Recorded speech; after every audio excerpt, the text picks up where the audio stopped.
चीन अशा काही गोष्टी करतो, ज्याच्याने जगावर फार मोठे परिणाम होतात. आता चीनने नेमकं काय केलं आणि ते का महत्वाचं आहे? तर चीनने कोणताही मार्केट क्रॅश घडवून आणलेला नाही. कोणतीही मोठी घोषणा देखील केलेली नाही. त्याऐवजी चीनने काय केलं तर ग्लोबल फायनान्शियल सिस्टमची आतली संरचना म्हणजेच फायनान्सची प्लंबिंग शांतपणे आणि ठामपणे बदलून टाकली. ही एकट्या दिवशी घेतलेली डिसिजन नाही, तर अनेक वर्षापासून आखलेली आणि आता एक्झिक्यूट झालेली मल्टी लेयर्ड फायनान्शियल स्ट्रॅटेजी. फार वर्षापासून हे करतात आहेत ते.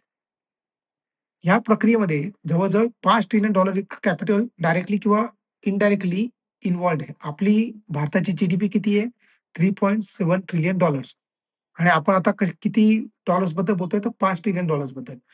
$1 ट्रिलियन म्हणजे जवळ-जवळ 1000 बिलियन्स आणि 1 बिलियन म्हणजे जवळ-जवळ 9,000 करोड रुपीज. चीनने काय केलं असेल? चीनने वेगवेगळ्या गोष्टी केल्या. चीनने सगळ्यात पहिलं काय केलं, तर आपल्या देशातला जो पैसा बाहेर जायचा त्याच्यावर त्यांनी कठोर निर्बंध घातले. आता चीनमधील व्यक्ती किंवा कंपन्या मोठ्या प्रमाणावर आपली संपत्ती कंट्री बाहेर नेऊ शकत नाहीत. आपला पैसा मोठ्या प्रमाणावर कंट्री बाहेर नेऊ शकत नाही, स्पेशली अमेरिकेमध्ये. प्रत्येक व्यक्तीसाठी वार्षिक बाहेर पाठवण्याची मर्यादा सुमारे $50,000 इतकीच ठेवण्यात आली आणि कंपन्यांना जर फॉरेन ट्रान्सफर करायची असेल, तर आधी सरकारची मंजुरी घ्यावी लागते. म्हणजे सुमारे $5 ट्रिलियन इतका पैसा चीनच्या इकॉनॉमीमध्येच अडकून राहिला. तो चीनच्या इकॉनॉमीमध्येच फिरणार. आता याचा थेट परिणाम असा होतो, की हा पैसा दुसऱ्या देशांमध्ये किंवा स्पेशली यूएस असेट्समध्ये इन्व्हेस्ट होत नाहीये. डॉलर्समध्ये कन्व्हर्ट होत नाहीये आणि अमेरिकन फायनान्शियल सिस्टमला सपोर्ट करत नाही. जो पैसा देशाबाहेर जातच नाही, त्याला डॉलरची गरजच उरत नाही. आता ही गोष्ट साधी वाटत असली तरी डॉलर डिमांडसाठी ती अत्यंत घातक आहे. ह्याच्यानंतर चीनने अजून काही गोष्टी केल्या आहेत. ज्या केल्या आहेत त्याच्यामध्ये त्यांनी जे पैसे इकॉनॉमीमध्ये फिरतात आहेत, पण ते इकॉनॉमीमध्ये इंजेक्ट करायची जी पद्धत आहे ती सुद्धा पूर्ण बदलली. अमेरिका काय करते? अमेरिका मोठ्या प्रमाणात पैसा छापते आणि ब्लँकेट इंटरेस्ट रेट कट करणं करते. पण चीनने ते संपूर्णपणे टाळलं. त्याऐवजी त्यांनी काय केलं? त्यांनी सिक्युरिटी स्टॅबिलायझेशन फंड आणि इन्शुरन्स स्वॅप फॅसिलिटी सारखी टार्गेटेड फायनान्शियल टूल्स इंट्रोड्यूस केली. आता ही टूल्स कुठे वापरली जाते? स्ट्रॅटेजिक सेक्टर्समध्ये वापरली जाते. महत्त्वाच्या कंपन्या त्यांच्यामध्ये वापरली जाते आणि स्टॉक मार्केट स्टॅबिलिटीसाठी याचा वापर केला जातो. अमेरिकेचा मॉडेल कसा आहे? तर अमेरिका काय करते? अमेरिका सगळीकडे पैसा ओतते. पण त्याच्यामुळे काय होतं? इन्फ्लेशन वाढतं. चीन काय करते? चीनचा मॉडेल काय करतो? तो पैसा डायरेक्ट करतो आणि त्याच्यावर नियंत्रण ठेवतो. तो पैसा बनवत नाही. तो पैसा प्रिंट नाही करत. अमेरिका पैसा प्रिंट करते. चीन पैसा डायरेक्ट करतो. जो पैसा आहे तो प्रॉपर जागेवर डायरेक्ट करतो. अजून चीनने काय केलं? तर या काळामध्ये जेवढ्या इंटरनॅशनल ट्रेड सेटलमेंट्स आहेत, त्याच्यामध्ये डॉलरवरचं डिपेंडन्सी कमी करण्याला सुरुवात केली. 2018 मध्ये चीनच्या एकूण ट्रेडपैकी फक्त 15% व्यवहार हा युआनमध्ये होत होता. पण आता 2025 पर्यंत हा आकडा जवळ-जवळ 30 ते 25% पर्यंत वाढले. म्हणजे फक्त 7 वर्षांनी. रशिया, इराण आणि आफ्रिकेतील अनेक देशांबरोबरचा व्यापार मोठ्या प्रमाणात नॉन डॉलर करन्सीमध्ये सेटल केला जातो. आता याचा अर्थ काय? याचा अर्थ असा, की प्रत्येक अशी ट्रेड डॉलरची डिमांड कमी करते आणि यूएस ट्रेझरीमध्ये जाणारा पैसा घटवते. डॉलरशिवाय होणारी प्रत्येक ट्रेड ही डॉलर सुप्रीमसी विरुद्ध दिलेलं एक मत आहे. ह्याच प्रक्रियेमध्ये सर्वात महत्त्वाचा टप्पा म्हणजे त्यांनी इंट्रोड्यूस केलाय तो डिजिटल युवान. म्हणजे चायनाची चायना युवान, चायनीज युवान. ही डिजिटल युवान ही चीनची सेंट्रल बँक डिजिटल करन्सी. ही थेट पीपल्स बँक ऑफ चायनाच्या कंट्रोलमध्ये येते. म्हणजे त्यांची जी मेन बँक आहे.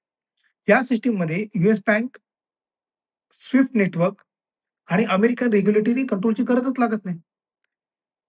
2023 मध्ये लॉन्च झाल्यानंतर 2025 पर्यंत डिजिटल युवानमधील ट्रान्झॅक्शन व्हॉल्यूम्स $2 ट्रिलियन पेक्षा जास्त झाले. म्हणजे अवघ्या फक्त 2 वर्षात.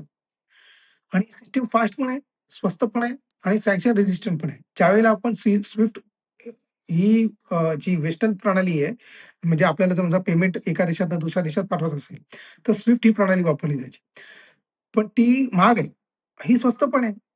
स्विफ्ट ही सिस्टम थोडी स्लो पण आहे. ही सिस्टम फास्ट आहे आणि ही जी सिस्टम आहे ही सँक्शन रेझिस्टन्स आहे. म्हणजे याच्यावर कुठच्याही प्रकारचे सँक्शन्स नाहीत. कारण याच्यामध्ये डॉलर्सच इन्व्हॉल्व नाहीये. याच्यामध्ये कुठचाही पॉलिटिकल इंटरफिअरन्स नाहीये. त्याच्यामुळे डिजिटल युवान डॉलरला रिप्लेस नाही करत आहे. पण तो डॉलरला पूर्णपणे बायपास करतो. आता अजून चीनने अजून काय केलंय, तर चीनने जे कमोडिटीज असतात, त्याच्यावरचं आपलं नियंत्रण वापरायला सुरुवात केली.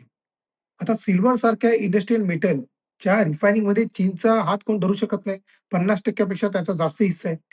चीनचे एक्सपोर्ट त्यांनी रिस्ट्रिक्ट करून टाकले आणि जी सिल्व्हरची किंवा गोल्डची जी फिजिकल सप्लाय होती ती त्यांनी कमी केली.